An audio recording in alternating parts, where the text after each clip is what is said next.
इस बीच चलिए देख लेते हैं कुछ और ट्रेड्स अगर इस समय निकल कर आते हैं मार्केट में।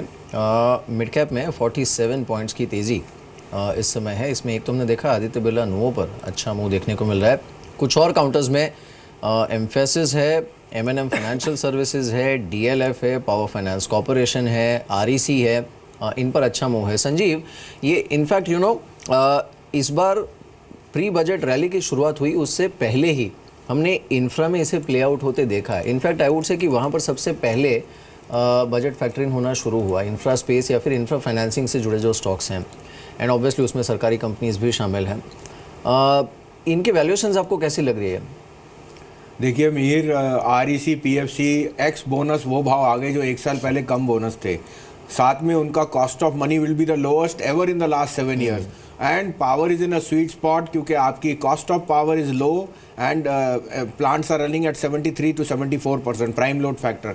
NTPC और पावर ग्रिड के आपने सुपरलेटिव परफॉर्मेंस देख ही चुका है। तो it's a myth that power is not turning around, और उसके जो एंसिलरीज या बॉटलनेक में जो इन्वायरमेंट इश्यूज या अदर बॉटलनेक रुका हुआ था वो सब स्टॉल्ड प्रोजेक्ट्स वापस आ रहे हैं, और आई थिंक ये बजट उनको और प्रोत्साहन दे सकता है। तो जैसे आपने नाम लिया REC PFC, इवन दो ये स्टॉक्स काफ़ी बढ़ चुके हैं, हमें अभी भी लगता है इनकी वैल्यूएशन उस लेवल तक नहीं पहुंची जहां पे ओवर बहुत ओवरली प्राइस्ड है। They are very very reasonable stocks, और उनकी डिविडेंड पे आउट के लेके चलें तो they can give you a very very good return. आपने देखा है BEL हो गया, NBCC और EIL जो हम बहुत बुलिश हैं because we are seeing as a quasi play on construction. NBCC is in a very sweet spot के 5 साल की ऑर्डर बुक है, और साथ में एग्जीक्यूशन है जो थोड़ा सा हेरिटेज के बाद क्वार्टर ऑन क्वार्टर लेगा, लेकिन ऐसी आपको ग्रोथ स्टॉक कहाँ दिख सकता है। तो जैसे आपने टिप्पणी करी, power infrastructure will be very very की, और यहाँ से कुछ भी रिलीफ सरकार की तरफ से आया तो I think this sector can again only gain traction on the upside. चलिए, इस बीच आप स्क्रीन पर देख रहे हैं सबसे पहले तो बजट के जो डॉक्यूमेंट हैं वो पार्लियामेंट पहुंच चुके हैं। सबसे पहले ये दृश्य आप देख रहे हैं। अब यहाँ से आगे स्टेप बाय स्टेप मैं आपको बता देता हूँ। ये जो डॉक्यूमेंट्स हैं वो पार्लियामेंट में पहुँच चुके हैं, लेकिन इन्हें ऑब्वियसली अभी अलग अलग डिपार्टमेंट्स में डिस्ट्रीब्यूट किया नहीं जाता है, बस एलोकेट किया जाता है। कैबिनेट की बैठक है 10:15 बजे। उससे पहले इस समय वित्त मंत्री अरुण जेटली राष्ट्रपति से मिलने पहुंचे हैं, और उनसे मंजूरी लेने के बाद कैबिनेट में अंतिम अगर कोई बदलाव करना हो या फिर कोई अंतिम फैसला लेना हो बजट से रिलेटेड तो वो होता है, और कैबिनेट की मंजूरी मिलने के बाद फिर वित्त मंत्री निकलते हैं पार्लियामेंट के लिए, और वहाँ पर फिर बजट पेश करने की प्रक्रिया शुरू होती है। लेकिन इस बार 10-10:15 बजे तक हमें वैसे भी रुकना पड़ेगा क्योंकि एक सांसद का निधन हुआ है, तो उसके चलते इस पर फैसला लेना बाकी है। हालांकि सोर्सेज यही बता रहे हैं कि आज ही प्रेजेंट हो जाएगा बजट, लेकिन वित्त मंत्री निकल चुके हैं। अरुण जेटली राष्ट्रपति भवन पहुंचने वाले हैं मंजूरी लेने के लिए। VK शर्मा जी हमारे साथ जुड़े। मिस्टर शर्मा, शुक्रिया हमारे साथ इस बातचीत में शामिल होने के लिए। There are many first associated with this budget, and उस लिहाज से ये कहा जा सकता है कि ये पिछले कुछ सालों का सबसे अहम बजट है। This is not going to be a run of the mill budget जिसे 2-3 दिन में बाजार भूल जाए, जैसे संजीव भी कुछ देर पहले कह रहे थे। आपका व्यू क्या है, स्ट्रैटेजी क्या है? मेरे ख्याल से इस बात से इनकार नहीं किया जा सकता कि बजट हमको आज याद रहेगा, कल फाइन प्रिंट के लिए याद रहेगा, और उसके बाद में हम इसको भूलते हुए चले जाएंगे। इसमें कोई दो राय नहीं है। US में हाइक क्या होता है, क्रूड के प्राइजेस क्या रहते हैं, FIs का नज़रिया क्या रहता है, और UP इलेक्शंस क्या होते हैं, ये सब चीज़ें अब आगे चलते हुए रोज़ाना सामने आएंगी। UP इलेक्शन एक बार आएगा, और बाकी ये जो चीज़ें हैं क्रूड, करेंसी, ये हमको रोज़ाना यही सवाल अपने आप खुद से पूछना पड़ेगा, इस संदर्भ में भारत कहाँ बैठता है।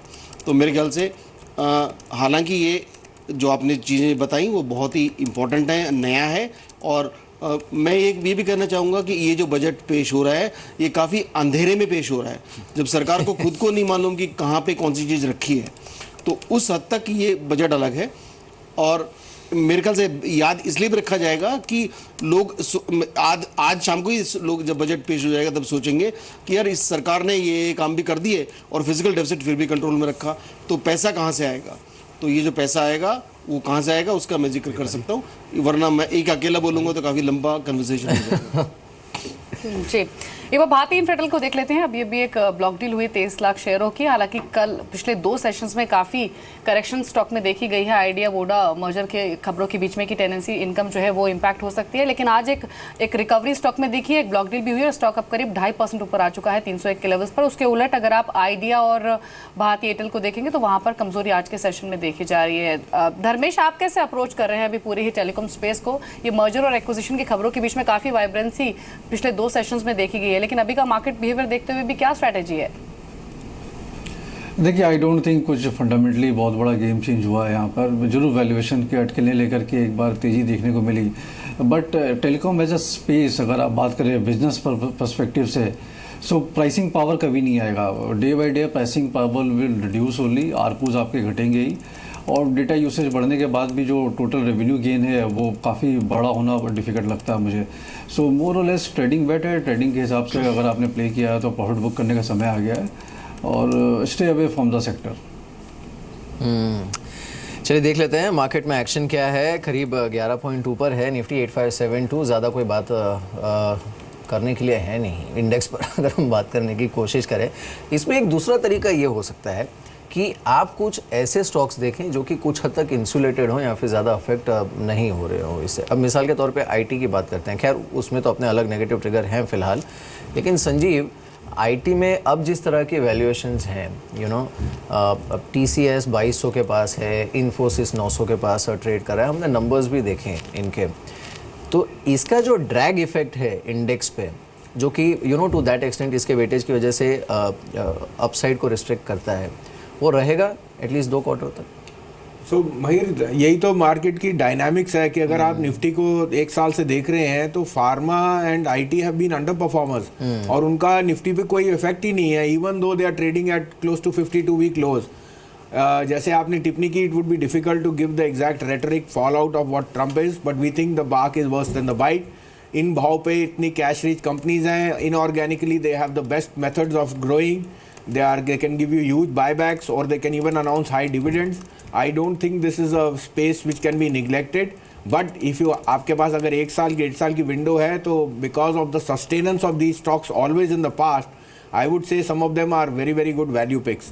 But in the short term, जैसे आपको कहा, they are not the theme of the day, month or the season. Absolutely. And that's why they will continue to be as underperformers rather than outperformers or market performers. Absolutely. चलिए, इस बीच हमारे साथ एक और खास मेहमान जुड़े हैं। बजट के दिन, बजट आने से पहले आप देख रहे हैं सबसे बड़ी कवरेज। अभिक बरुआ हमारे साथ जुड़े हैं HDFC बैंक के। Abhik, morning to you and pleasure having you right before the budget as always. Same here. इस बजट में इतना सब पहली बार हो रहा है Abhik, that you know market भी थोड़ा कंफ्यूज्ड है कि फोकस करना किस पे चाहिए। यू नो, रियल बजट मर्ज होने जा रहा है। This is not a typical expenditure and income statement जो हमेशा रहा है बजट। इनफैक्ट ब्रॉडली वो प्लान अनप्लान की कैटेगरी में आ रहा है।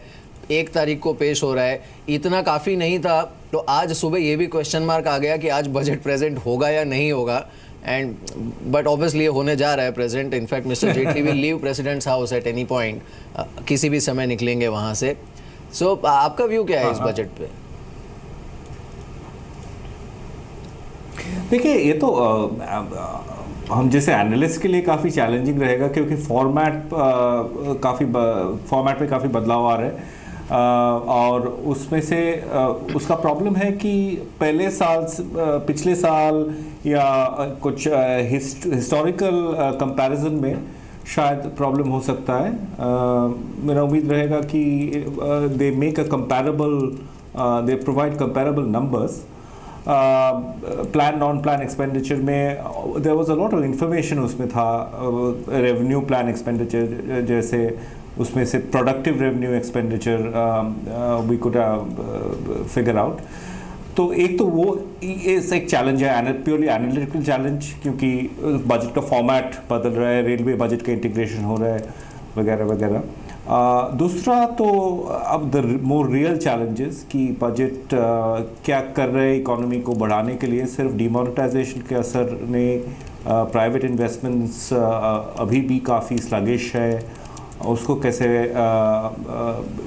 स्टिमुलस दे सकते हैं। कल इकोनॉमिक सर्वे में जो एक पैरा का मेंशन आया, मतलब एक बैड बैंक जैसे, जो पैसा आएगा from the demonetisation and tax amnesty, the combination of this, उससे अगर इसको कैपिटलाइज करके बड़ा जो बैड लोन्स हैं जिसका इन द प्रेजेंट सिस्टम कुछ सुधार नहीं होने वाला है, उसको अगर if they can take it off the banks balance sheet, तो काफ़ी सारे आइडियाज़ है इकोनॉमिक सर्वे में।